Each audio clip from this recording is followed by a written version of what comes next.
Shall we have a little celebration right quick? What are we celebrating? We hit 1,000 listens on Corona Coffee, episode 1. Beer, beer, beer, beer, beer. Whoa! All we do is celebrate these days, I tell ya.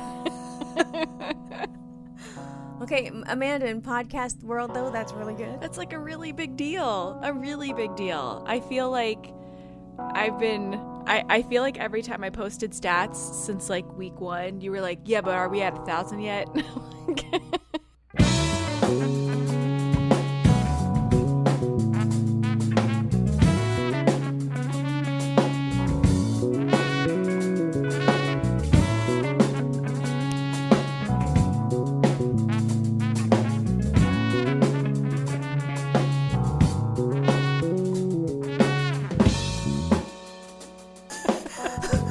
Because I just feel like, what do you mean 200 plays? Is that crap? I don't know. It's a really big deal. So we are killing it in the podcast game. You know what I was going to ask, which is probably a really stupid question considering I could technically label myself a podcaster. Mm-hmm. What the fuck do podcast even mean? What's pod? Well, I think that pod is like a nod to like Apple, like the iPod.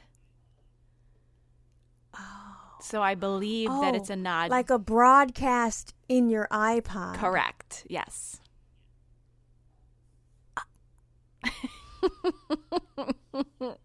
Then why are podcasts available on things that are not Apple?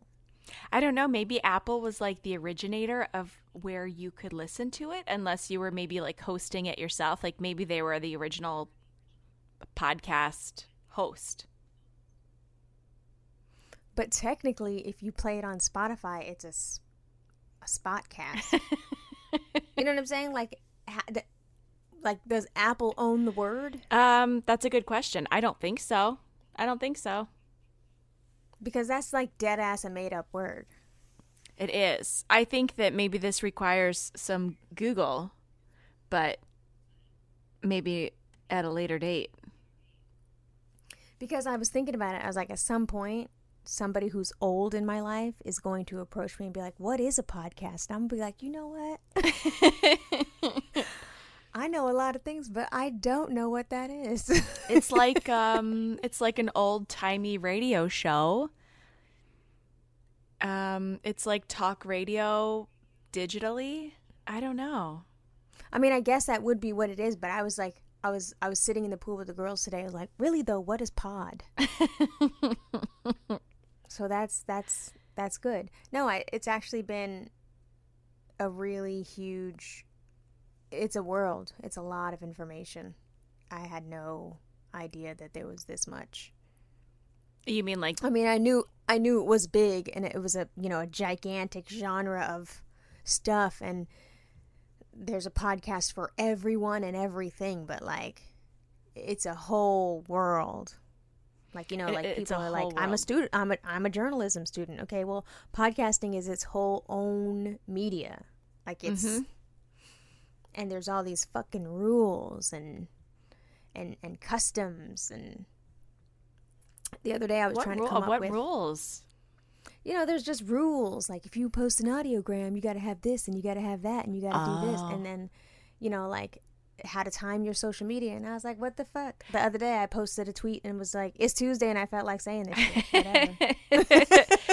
Well, I think you could certainly release a podcast without anything, but at the same time, it's like, well, what's the point? If you're going to put this much time and effort into doing something, you want people to listen to it. You obviously have something that you think is of value for people to listen to. And so you want to, push that out to an audience that is interested in listening to it. And we've done that. And we've did that 1,000 times so far with episode 1. Hey. No, that's great. Congrats to us. That's great. But I'm also learning that, though. Yeah. See, because I'm a person that I just put stuff out, and then I just skedaddle out of the room. Hope you like it. So, like, this whole new next layer of like self-promotion. Whoo, girl. Mm-hmm. I'd be having my stomach. That's weird. Knots. It's very weird. Very weird. But then the rewards are cool. You know what I'm saying? Like, granted, like when Joe Rogan is in the studio next door to us, we're gonna think this episode's hysterical. But, bitch, since Chic had me fucked up, I was like, oh my god. Yeah, it's Chris and I were having a conversation a few weeks ago, and we were talking about kind of this next level of trying to expand our audience, right? Because to this point, it's our friends, it's their friends, but it's a tight little circle of people that we know get it, and they're here because they like it. I don't know if we've expanded to that part yet of somebody just like organically finding us because they don't know you or they don't know me or somebody hasn't referred them here. So the thought of people coming in and like being mean, I think that's what scares me the most, because it's been a very gentle introduction into like a very nice pool of strangers who are excited for episodes and who are excited for content, and that feels like a very safe place to release something into that you've creatively put together. Oh, well, lucky for you, I have a vast experience with with putting your shit out there and people being mean. So when we get there, yeah, I can walk you through that because I've been to lots of therapy for that. My friends keep going like, why do you keep changing your Instagram name? And I'm like, because I'm scared. I mean, you shouldn't be, because you control it. And see, that's the thing. You have the advantage of being a private person and staying as private as you would like to stay. I just literally jumped into a volcano, and then after the fact was like, oh fuck, it sure is hot. You know? So I think it is scary, but also after a while you just don't give a shit. Yeah. I'm sure the first nasty comment will sting. But I think the other side too.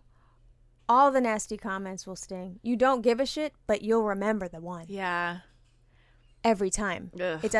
That doesn't change. Like it could be 99 great comments and it'll be one comment that was like, ugh. I got like so 99 annoying. comments, but the nasty one is one. The nasty one is the one that'll stay with you and you'll carry it. And like, you know, there's all kind of like namaste type weird shit that you can do to deal with that or whatever. And like there are also people who will really sit up and be like, you know, you can't focus on that, you have to do this and you have to do that, but like you're still a human in the world. That shit sucks. So, but it's fine. It'll be okay. Yeah, you get used to it. And also it's just easier if you're just beloved. It's just easier that way. So what you're saying is I just have to force everybody to love me. 100%. Like Sally Field's not sitting around like, damn, this motherfucker hates me. Everybody loves that bitch. You know what I'm saying? Like, yeah. Fucking everybody loves Elmo. Nobody's like, man, fuck Elmo. Like, you just gotta be. Okay. I mean, but listen, it is what it is. If you want to grow, that's why they call them growing pains. You can't be for everybody. I think that's what I try to remind myself. You're not for everybody in real life too, and that doesn't bother me. So, yeah, I kind of like that shit. Yeah. So it weeds people out right quick. But the other thing too is, I think in a weird, gross way, hate is also just an extension of love. So you still listen to that shit. So thanks for the play. I mean, that's really like, that's how you have to think of it. Yeah. In order to like just push through. Mm-hmm. Like, I fucking hate Chance the Rapper really bad, but here I am talking about his ass. And Chance the Rapper could say to me, you hate me so much, but I take up so much time in your fucking brain. Yeah, bitch, but I hate you. So it's just a thing you got to deal with. Wow. I'm trying just to like focus on like what we're doing and like putting out content and not trying to worry about that, because I can't control that. I can't control what happens. We can't control like where things go. That part doesn't matter at all. No.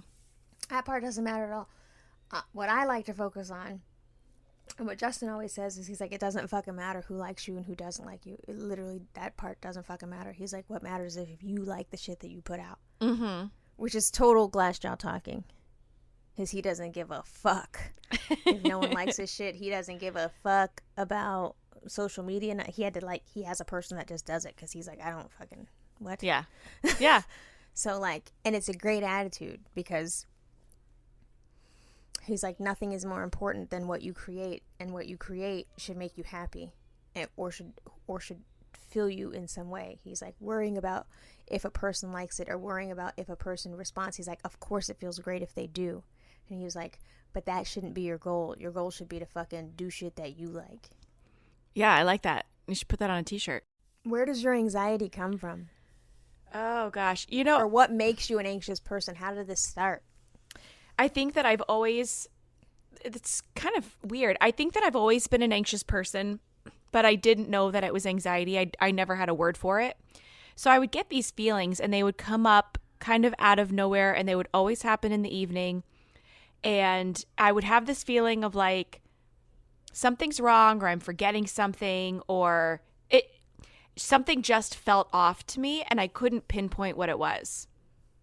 And I always associated it with just like, I'm forgetting something, I need to be doing this, or I'm not doing this. And so I would usually just kind of like walk away, go take a bath, go take a shower, kind of like isolate myself from whomever I was with and just take a minute to like calm down. My anxiety, actually, I was able to put a name with it after we lost Luca.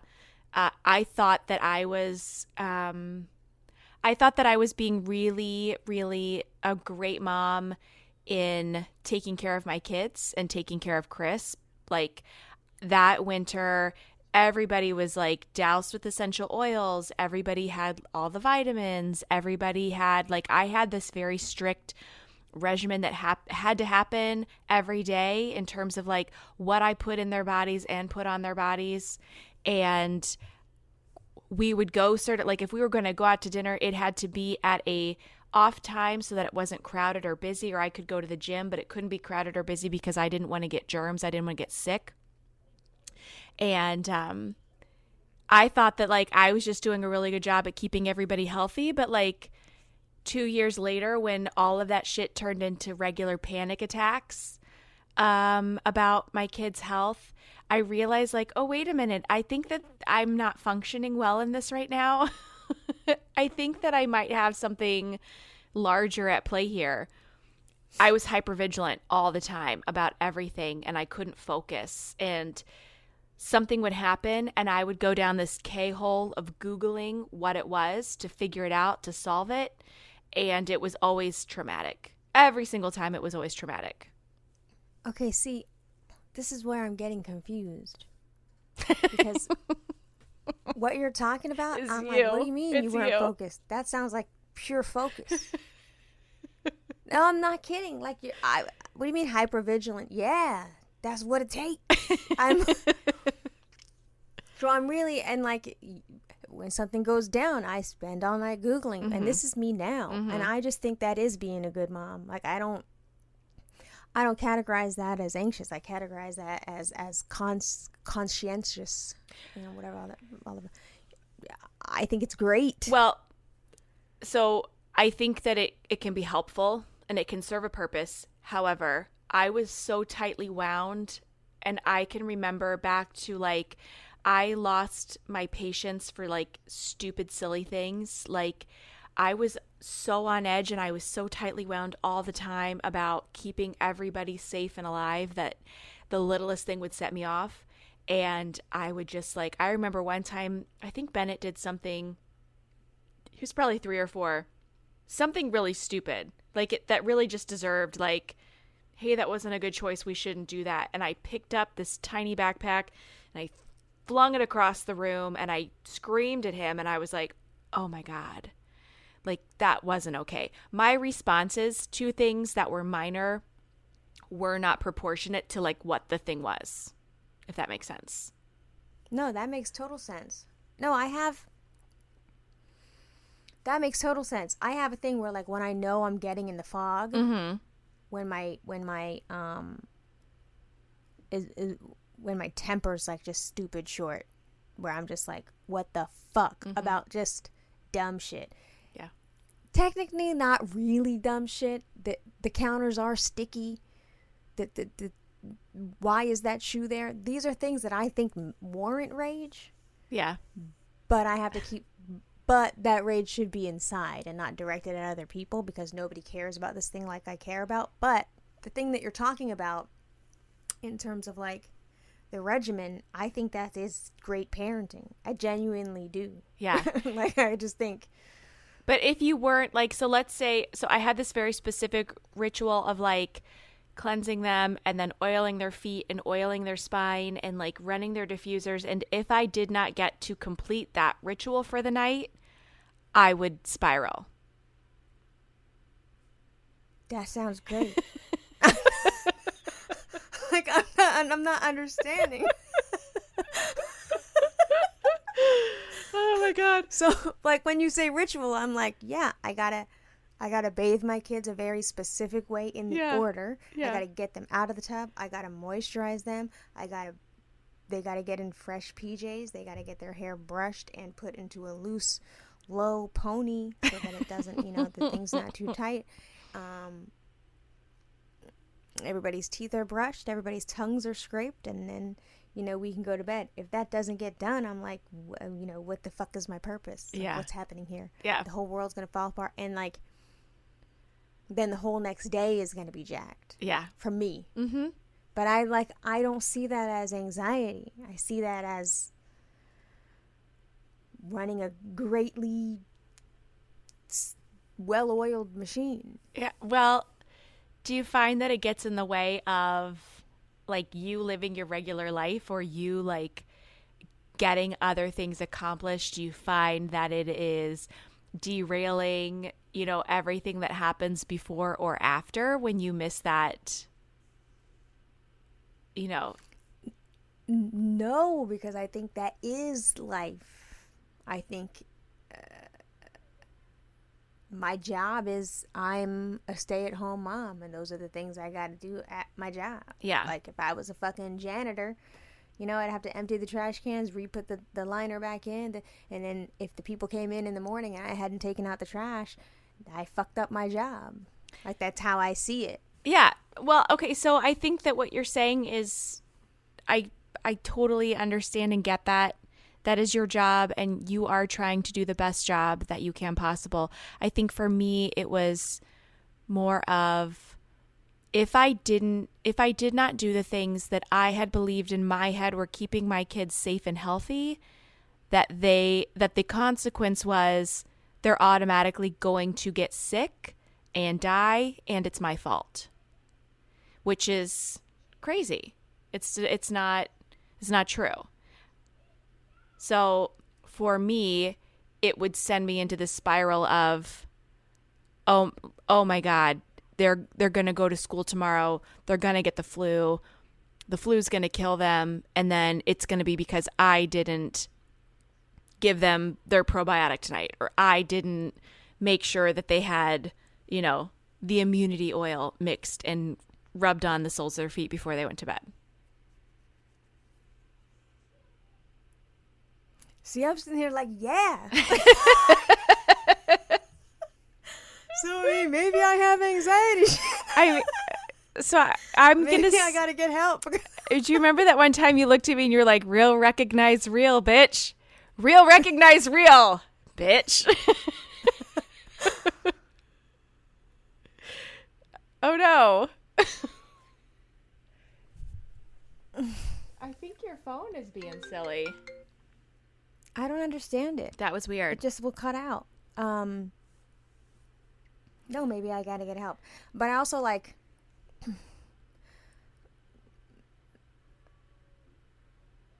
anxiety is also a super personal thing. So like the thing you're talking about, Yeah. that sounds perfectly normal to me and how I would like to live my day to day. Yeah. Like my anxiety, which I would call my anxiety, like that I would call regular life. Mm-hmm. But like my anxiety is like when I'm in the midst of something big, but there's no like talking me out of it. Yeah. Like everything is disaster. This is doomed to failure. This can't be. My palms sweat. My heart races. I will not sleep. I will replay the incident that I think is the demise. Mm-hmm. 48 ways to Tuesday. Yep. And then decide it cannot be fixed. This is over. I can't go back to this place. It was nice knowing you. See you around. And like it takes me, I'm talking about days, weeks to come out of that space. But only because like when I feel like I have to be a certain way, that's when I get it. And I don't like that. So like we're talking about mine's probably not even anxiety. That's probably some other weird shit. That's probably post-traumatic. That's other weird shit. Yeah, it could be. I think that if you're feeling like you're not really sure, I mean, the first appointment that I had with a therapist, and we sat down and she like drew out this really beautiful it wasn't beautiful. It was just like this little sketch that she put together, but it was beautiful to me because it was the first time that somebody had, like, I knew something was wrong and I knew I wasn't coping. But for somebody to look at me and be like, "Are you exhausted?" And I was like, "Yes." And she drew out the cycle of like what I was going through. And it was the first time somebody had actually said back to me, "This is what you're feeling and this is how it's happening and this is what's triggering it." And it was like such a relief that like I actually had like a plan to like go deal with it. Yeah. So someone made it real for you. Yeah. So someone made it tangible and understandable for you, so that you could see it. So when it started happening to you, you could know, oh, the thing is happening again. I got to do X, Y, and Z so that it doesn't happen. Yeah. Yeah. 100%. Yeah. See, I don't know. You just need to like get that. No, I need talk therapy. Tell a doc. That's what I talk need. to somebody. Yeah. But the thing is like, mine is super niche weird shit that like I feel is so dumb. Like I personally feel it's dumb and embarrassing, which it shouldn't be. No. I mean, everybody has their own weird traumas, but like I think it's just so dumb and embarrassing that I don't have anybody that I would feel safe talking to about it. Yeah.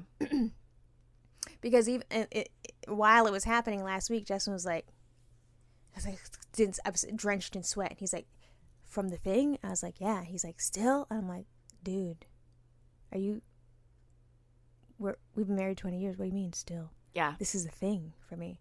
I'm talking about loose stools.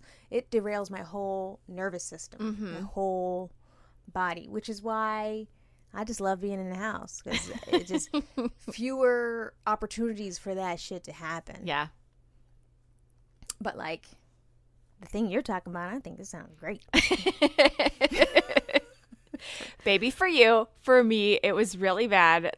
The regular panic attacks, and I, knock on wood, I haven't had a full-blown panic attack. And that's not just like, "Oh my God, I think I'm having a panic attack." Like, I can tell when they're coming on. My top of my head gets cold and it gets tingly, and I can feel that cold and tingle come down my body. And so when I feel it hit my eyebrows, I know that I'm going into this space and that I have to do something to pull myself out of it. Because once you go into it, it's like I can't do anything but like cry and like rock myself in the fetal position. It's terrible.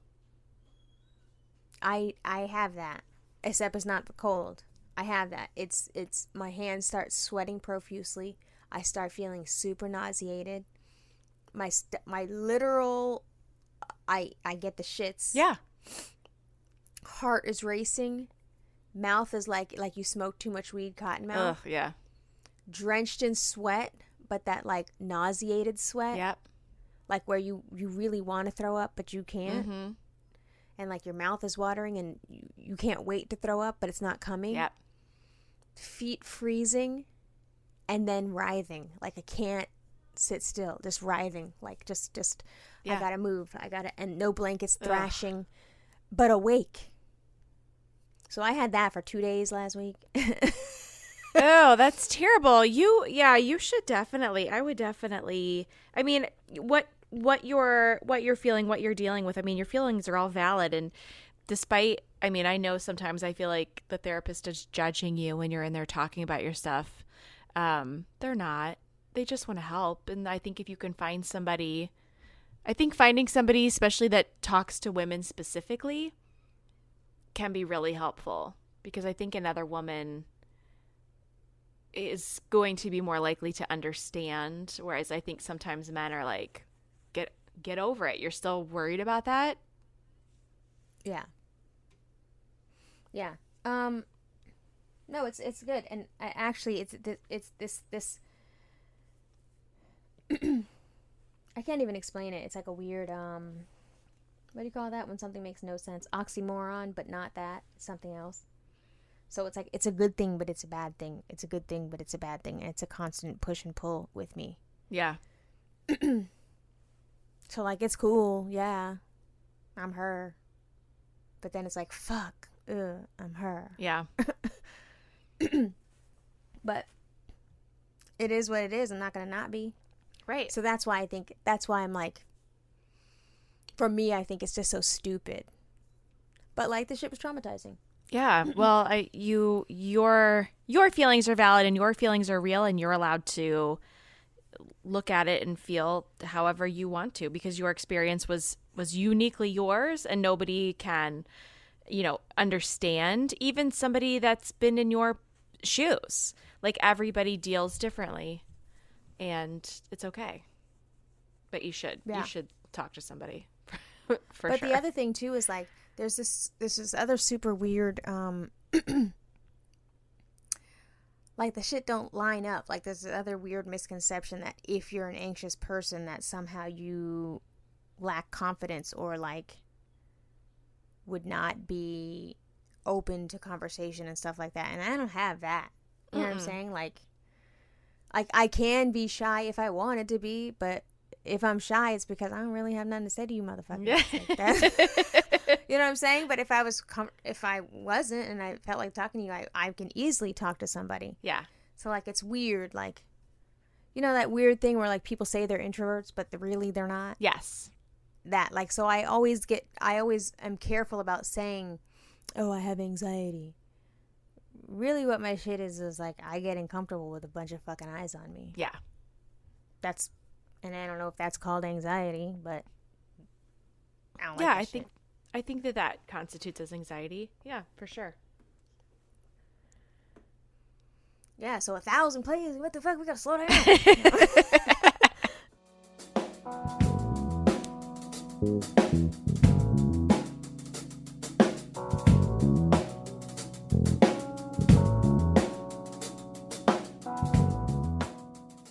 What drugs do you take? I take generic. We're talking about like the ones that over the counter. Yeah. The ones the doctor gave you. Yes, they prescribed me generic Zoloft. It's called sertraline, and I am forever thankful to the makers of sertraline, because the difference between being off medication and being on, especially in that initial time period of like being really deep in my anxiety, was like night and day. It was insane. and I've been able to cycle through over the last few years. I'll use it when I know that maybe something's coming up, and I'm going to need to prepare for it, or if I'm just feeling off, I'll start into it again. So for a while I did take it consistently, and then started using CBD about 2 years after I started medication, and CBD was managing it as long as things aren't like too heavy. And then when we had all that construction happening in the house and the basement kept flooding, I had to go back on my meds because I had one day where it was just like those times when you're like so overwhelmed in whatever it is that's going on. Like felt like I was going to throw up the whole time. It took every single bit of energy to like stand at the counter and make peanut butter and jelly sandwiches for my children's lunches. I could not function. So From the stress. It was so bad. It was so bad. So the way that drug works, does it have to like build up in your body? Yeah, so it takes some time. So like you start off and you take like a half a pill. 25 milligrams is what I took for 5 days. And then after those 5 days, then I took the whole pill, which is 50, which is a very, very low dose. And it worked for me for a long time. And I would say within the past 9 months, I've had to bump up to 75 because I feel like the 50 just isn't cutting it as much as it had been. The problem with drugs like this, though, is that you can max out. Your body's going to get used to it, and you can max out at your dosage. And at that point, you have to be very, very careful because I think Robert Downey Jr. was the one that had his break. Like, if you were to just like stop taking that medicine cold turkey and not slowly ease yourself back off of it, there's some very real consequences that can happen. So it's something that makes your brain chemistry is off. Yes. And you could like snap. Yes. And it can be a permanent problem. So that's kind of what makes me so nervous. And when I had to bump up my dosage, even though it's still incredibly low, that made my anxiety flare up, thinking that like I don't want to get to a point where I can't take this anymore because it's really helpful. See, because I went through a phase where I was like super angry about a lot of shit for no ass reason. Yeah. Well, it seemed like no ass reason. It seemed like no reason to other people. Yeah. But, you know, I was like mean as shit. I'm a mean motherfucker. I was just mean. Yeah. And I remember Justin with me at an appointment and just mentioned it to the doctor. Mm-hmm. We were at my OB. We were at an OB for something else. Mm-hmm. And he was just like, yo, doc, is it normal for my wife at this age to like just, her mood swings are wild? I was like, hold on. I was like, is this my appointment? Is this your appointment? And he's like, this is a general question.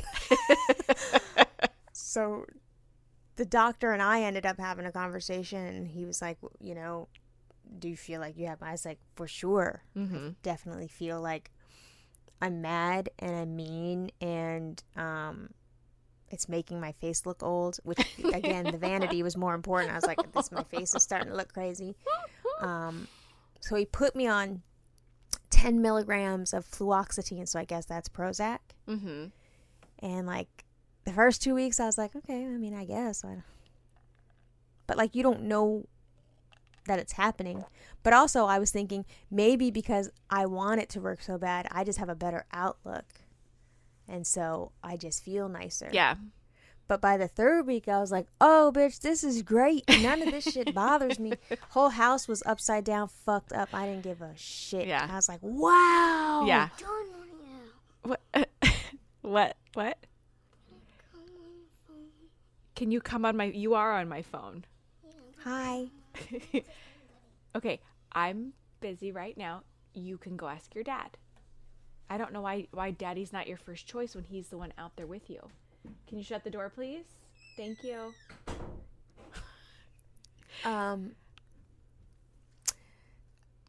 So the medicine was good.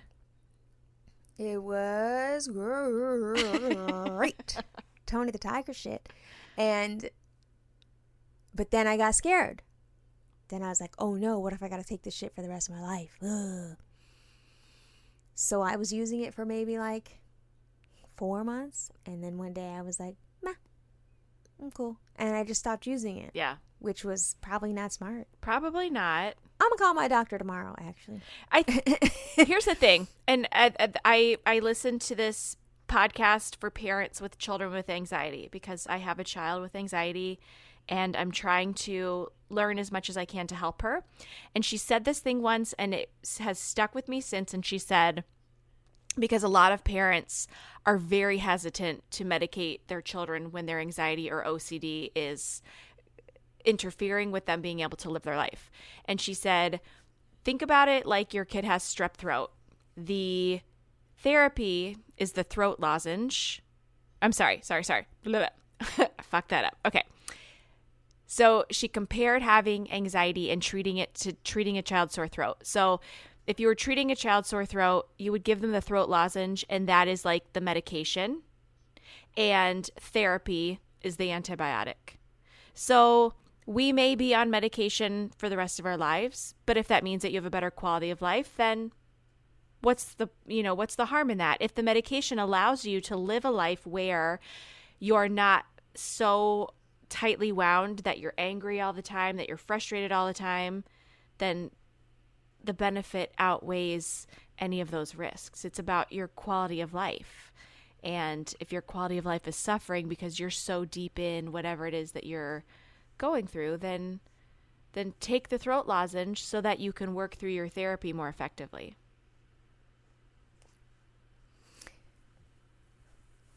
Yeah, I gotta get, no, I liked it. And I thought it was working. And then I've been off of it longer than I was on it. And I still think that I'm fine. Mm-hmm. So like there is sort of like this weird thing inside me that wants me to not believe. Yeah. And wants me to be like, I think that you can just get through this shit. Yeah. Whatever it is. So what? You're in a bad mood. Get in a better mood. Like, which is stupid. I know that. Like, when I was on it, Justin was like, yo, you seem like so cool and mellow right now. This is great.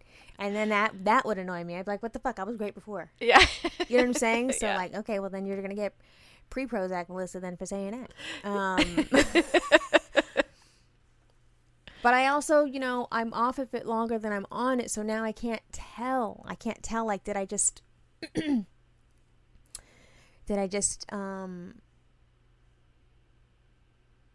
suddenly get better? I don't know, but I should probably get back on that shit because having to do this podcast is dredging up weird, too many eyes. Mm-hmm. So like, if I'm gonna have to try to navigate and manage that and like still be present in the creation of the work. Mm-hmm. Just the creation of the work, not where does it go, not who sees it, not who likes it, who doesn't like it. Just the creation of the work, Melissa. You are having fun doing this, Melissa. This is serving something inside you that has nothing to do with Justin Beck, that has nothing to do with your children, that has nothing to do.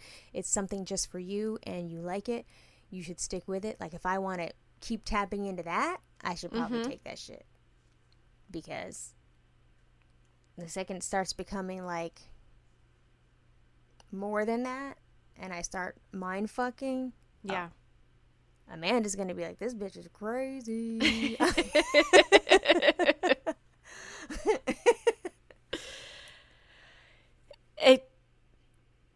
If it helps your overall quality of life, I'm all for it.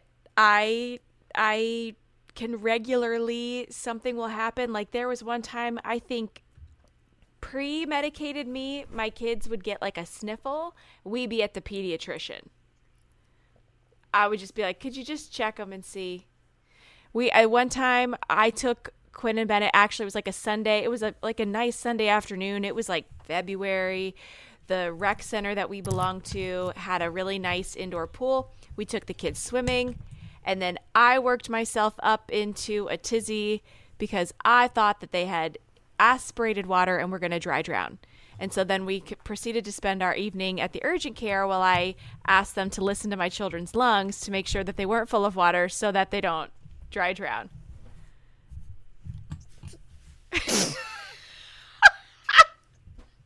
You didn't hear any of that, did you? I know you were at the pool. I just don't want the tinny shit. I didn't have to hear it. It's recorded. You were at the pool. Did you see? My whole studio fell apart over here. It's like in Dumb and Dumber when he's like, our pets' heads are falling off. Hold on, I gotta fix it because then it fucks up the sound. It's such a professional operation. Okay, what happened? No, nope, I'm recap. No, we're good. I think that if you think that medication could help you and allow you to go through therapy and be productive, or just make it through your everyday life and feel okay, I am 100% for it. Hugs and drugs all day. So wait, you medicate your child? I do not medicate my child. However, my experience allowed me to see it in her when it started to crop up. And then I was able to immediately connect her with therapy. And we have made amazing strides. But I feel like I've learned so much too in how to communicate with her and help her through those moments that it's worth its weight in gold. And we're actually taking the summer off because at the end of the school year, we decided, her therapist and Chris and I, that she's managing so beautifully. Take the summer off and we'll reconnect when school starts at the beginning of the year.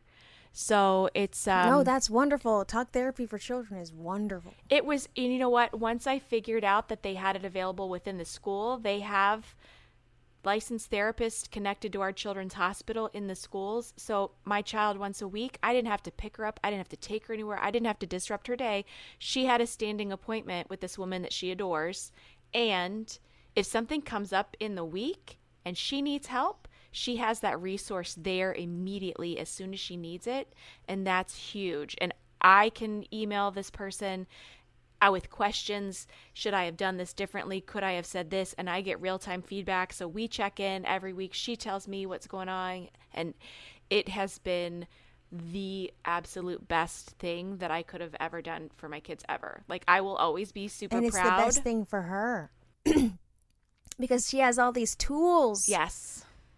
That she has all these tools, and now she can articulate her fucking feelings like no other 10-year-old can. Yes. And she's like, what? So much more empathetic. I mean, she's an empathetic kid to a fault anyways, but she's able to recognize now, like, especially as she gets older and the girls get nasty, as they will, she can recognize now that it's coming from a place of hurt, and being able as a 10-year-old to understand that, like, this person is being an asshole, but I don't think they're really trying to be an asshole. They're probably just going through some shit. It's like, it's huge. And I'm hoping that will help her. And you've probably saved her so much pain. Oh my God. I hope. We'll see. Time will tell. It's so important because in girl world, that shit is happening right now in real time. Yeah. They are being gross to each other. Yeah. You could see it. It's happening. And that she has those tools.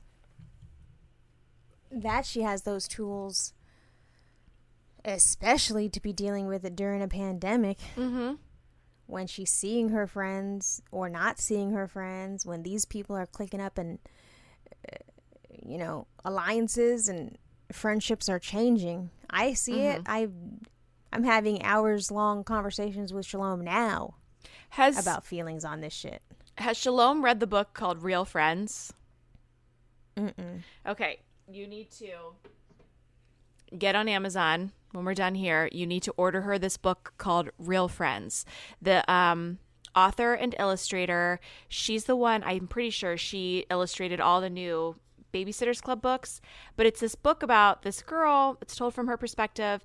And she's navigating friendships in like 4th, 5th, 6th grade. And so like the little girl who's been her best friend since kindergarten, now has a new best friend and navigating that relationship, and then her relationship with her siblings at home. And we had some mean girl activity with Quinn in 2nd grade, and she was struggling, and that's kind of what sparked all of this stuff to kind of come to the surface. And a friend recommended that book. And since then, like everything that this woman has put out, there's like a whole bunch of them. They do these really great, like tween middle school, like graphic novels that like talk about like, crushes and like mean friends I wonder and cliques. And she has like 12 graphic novels that she blasts through. I wonder if those are the ones. I bought them. It might I be. don't even know what. There's one called like Drama, one called... Yes. Okay. Yes. She has the whole set. Yes. And they're adorable. They're adorable. She blazed through them and she loves them. Quinn does too. Like I'll bring one home and within like 2 hours it's done.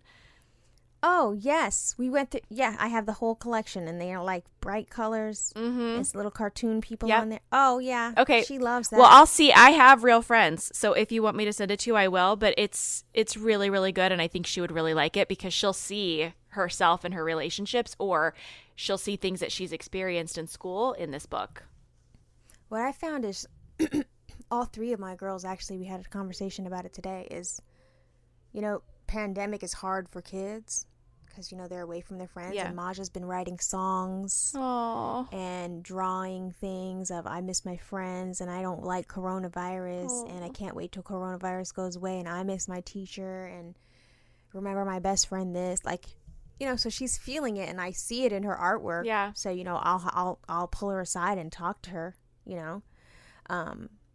but I'm also like, wow, you are remarkably mature for a 7-year-old, that you understand that you just can't go to your friend Micah's house right now because it just can't be done. So, whenever she's missing her friend, she'll ask me, can I FaceTime or Aww. can you call her mom and see if we can Zoom? But like, she also super gets it, which is also scaring me. I'm like, wow, I must have scared the shit out of these children. I can't imagine how.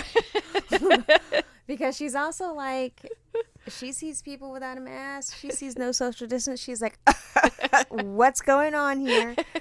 So like, I can't tell if I've done my kids a service or a disservice, but like the level of maturity. And so I have to remember all the time that they're still little girls. Yeah. That they're definitely having feelings, that their friends are definitely hanging out without them. Yeah. And that this is going to create a whole other layer if and when school comes back. That people's friendships continued on and Shalom's didn't, or Maja's didn't. And poor Shira doesn't even have a friend.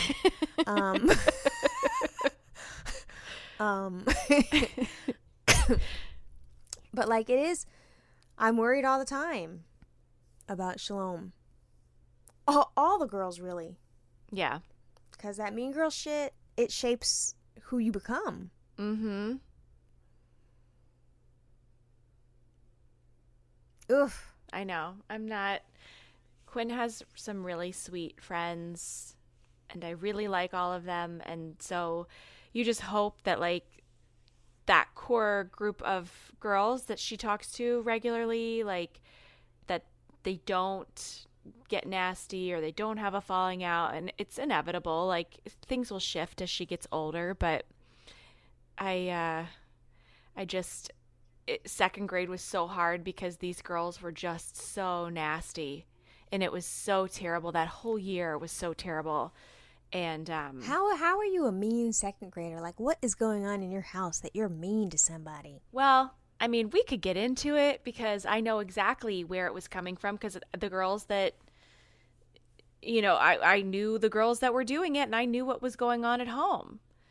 And it's unfortunate, and that's where all of our conversations were rooted in, but it made my child miserable. Oh, it was so terrible. Like, I was literally looking at homeschooling her. It was March, and I thought I could do this for a couple months just to get her out of here and into next year, because the school was not helpful at first until, like, my fourth email where I looped in the principal and was like, I need to know what's going to be done by 3:00 today. Thank you. But yeah, and then since then we fill out these sheets before the end of the school year that we talk about the children and what their strengths and weaknesses are and what kind of classroom they do best in. And at the very bottom, I always write, do not put her in class. And we have a very small school. Yeah. So I'm sure at some point they'll be back together again. But from now until the end of time, I will always put, do not put her in class with these children because it was bad. No, we've been lucky so far. That's good. Shalom has lovely friends. And their moms are lovely. Because really, I'm pulling the strings in this minute. But the little girls are lovely and their moms are lovely, and we've sort of just managed in that small group. But like, I'm not always going to be there. Yeah. Shalom's gonna make a friend one day with someone who seems lovely and is not. Mm-hmm. And we're gonna have to process that, and that's going to be really hard for me because like I said, I could be a mean bitch. Yeah. And it's not going to be good. Yeah. I mean, I think at one point, like, I was so mad, and she's telling me, she'd come home and she'd tell me these things that happened, and I was like, this is not this child's name. I was like, fuck Susie. She's like, oh. And I was like, no, for real. Fuck Susie. Yeah. I was like, this person, Quinn, I was like, why would they say this to you? And then they were saying wild shit to her? They would exclude her. They would say mean things to her. The one would tell the others not to play with her. And so then she finally, like, found somebody else to play with at recess. And then they approached her and they were like, you can't play with her. You should come play with us. Oh, yeah, Susie wants to die. Oh, I was real mad at Susie that year. What the fuck? Yeah, so it was just dumb stuff like that, like, as an adult, you're like, serious.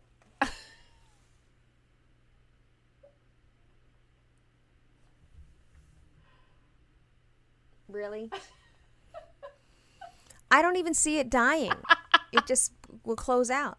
So, yeah, Susie wants to die. Susie wants to die. And I will. So wait, did you ever contact the parents directly? Okay, so somebody was like, you should contact the parents directly. The problem is that I knew that if I contacted the parents directly, there would be no resolution. So that's why in my final email to the school, because I had been talking to the teacher and I looped in the principal brought all of the girls down to the office and had a conversation with all of them. And then that weekend, I ran into one of the parents at a school function who knew that the child had been brought into the meeting, but the school did not call the parents to say why, or this is what's going on and you need to talk to your child. And the child would not tell the parent why she was called to the principal's office. So now it's my responsibility to explain to this parent why there's a problem and what's going on. And it was very uncomfortable, and I wish that I had been the one to do it. And that was actually the school fucked up. The school should have done it, but then it put me in the awkward situation of, like, now the parent wants to, like, try to do right, and now is, like, inviting my child everywhere and anywhere with them to go hang out, and my kid is like, no. And I want to be like, stop asking. Like, we're going to keep saying no, stop asking us, just take the hint. Like, my child does not want to play with your child. Do you have to see this mom regularly? No, mom has off hours. So I see her infrequently. I see dad all the time because dad is at home working. Oh. And it's not awkward.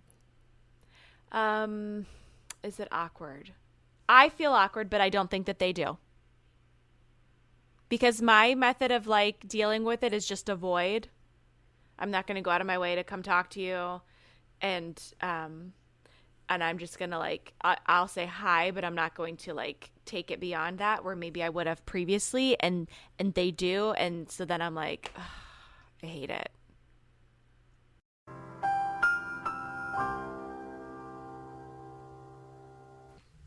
Whew. You don't have HBO?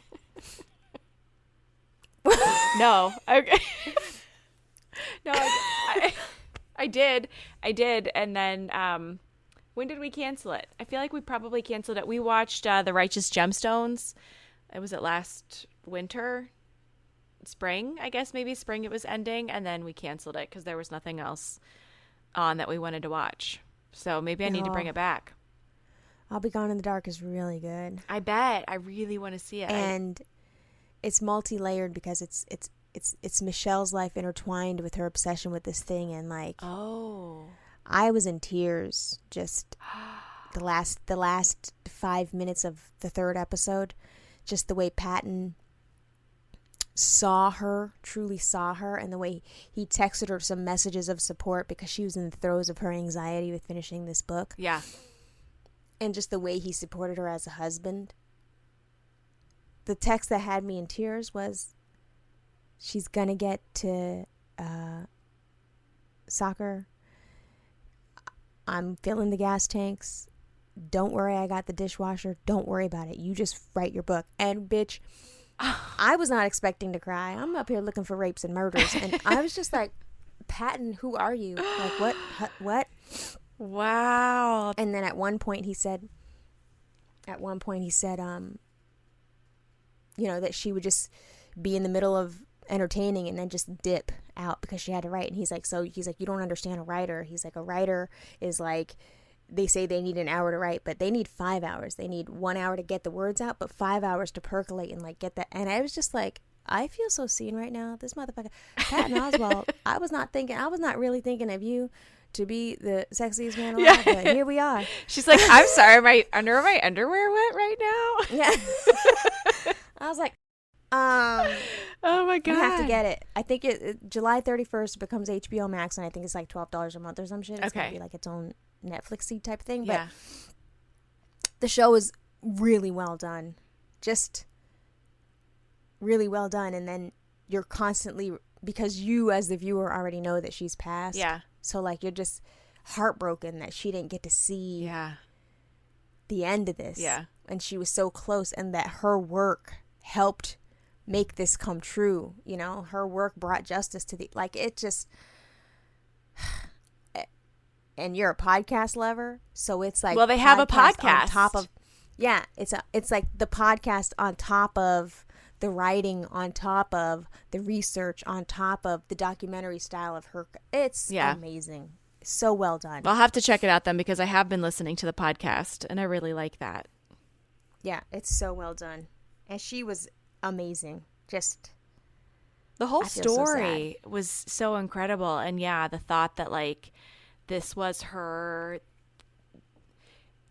the most important piece of work that she did, and she didn't get to realize that success or it's so tragic. Oh. Yeah, so I gotta go because it's about to come on. Yeah. All right, sounds good. You don't gotta. Okay, I'll talk to you later.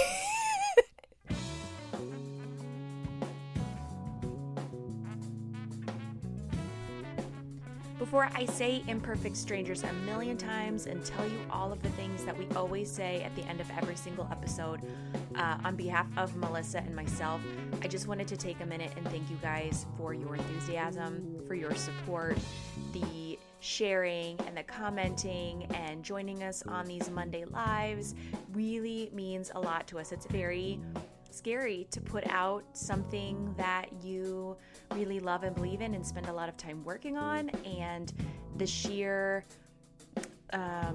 amount of love and support that you guys have given back really means a lot to us, and we would be silly to not thank you a million trillion times at the end of this episode. So thank you. Now, on to business. Subscribe wherever you listen to podcasts. If you are on your Apple device and you have not subscribed, there's like 139 of you because I can see it. Subscribe. We release episodes every Friday. This way you won't miss a single one. Also, while you're in that Apple app, hop in there, give us a 5-star rating and a review. It helps tremendously. You guys think that we're just like out here trying to get you to rate and review, but it lets other listeners know and it helps to bump us up the charts. So go do it. You can find us on Instagram at imperfectstrangers_podcast. Don't forget to check out that virtual live story that happens with every episode on Fridays. If you miss it, you can find it in the highlights. You can find us on Facebook, Imperfect Strangers Podcast. This is a place for you guys to go create a community. You can talk to each other, talk about episodes, just don't be an asshole. You can find us on Twitter, Imperf Strangers. We have a live show every single Monday at 7 p.m. So turn on your notifications so that you don't miss it, because once it happens and it's gone. So don't miss out on that. And then also, you guys, don't forget, you can shop at 1926nyc.com through August 1st and save 25% off of your order site-wide, no restrictions, when you use our code STRANGERS25. So you loved our earrings from Monday's live episode. You loved all of the things that JJ has posted or talked about showing on his Instagram. Get in there, shop small, support a friend of the pod. We will see you guys back here next Friday with a brand new episode. In the meantime, don't be a stranger. Bye, guys.